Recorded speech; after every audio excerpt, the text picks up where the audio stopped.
Mr. President. The senator from Massachusetts. Mr. President, there are only 3 weeks left until interest rates on new subsidized student loans will double.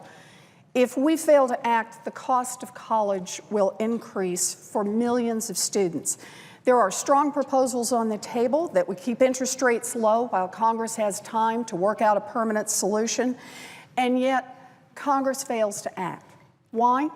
2 issues: money and values. First, money. Some have argued that we can't afford to keep interest rates low, but let's be clear. Right now, the federal government is making a profit from our students. Just last month, the Congressional Budget Office calculated that the government will make $51 billion this year off student loans. Think about that, $51 billion. And that's $16 billion higher than the earlier estimate. We have the money to cut interest rates if we're willing to reduce the profits we make from our students. Unfortunately, Republicans see it differently. 2 weeks ago, House Republicans passed a plan that would produce higher profits off the backs of our college students. And here in the Senate, Senator Coburn has introduced a similar bill that makes student loans more profitable, all at the expense of our college students. This is wrong. We should reject Republican plans to make more profits off our students. Now, Senator Coburn talks about how his plan is similar to the low interest rate banks offer through the Federal Reserve, but he's got that wrong. The big banks borrow at less than 1%, but Senator Coburn would charge students an additional 3% on top of the 10-year Treasury rates.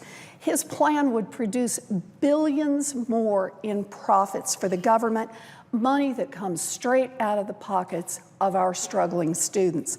We have the money to help our students. We just don't need to squeeze them harder. The second issue is values. Our college students already see that the system is rigged against them. They watched Wall Street bankers get bailed out while their parents lost jobs and struggled to hang on to their homes. They see special subsidies for companies that ship jobs overseas and exploit tax loopholes, while the investments in their future, in jobs at home, disappear. And now Senator Coburn plans to squeeze more profits out of our students. He's fine with the government handing out loans to big banks at incredibly low rates, but he wants our students to pay more. That's not who we are.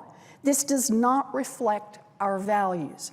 We see students drowning in debt, and we should be there to help. Senator Harkin and Senator Reid have shown great leadership on this issue. They offer a simple solution to prevent interest rates from doubling.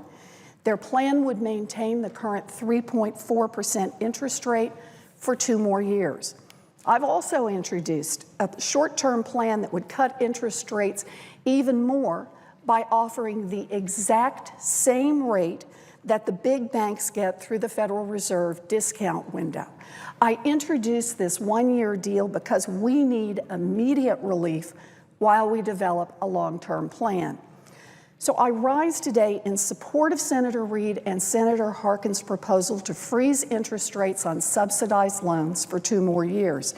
Their proposal prevents the rates from doubling on July 1st, and it also gives us time to develop a plan that aligns with our values and supports our students.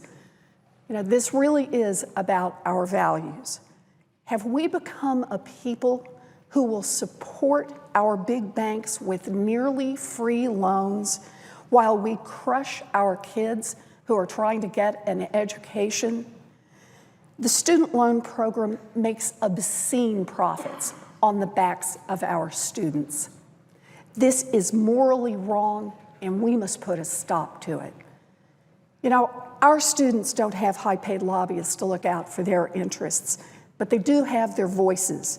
Petitions urging Congress to pass a short-term plan for interest rates to prevent them from doubling have already collected more than 1 million signatures. Our students and their families are asking for what is right. They are asking for something we can easily afford. Let's show them that government can work for them. Thank you, Mr. President.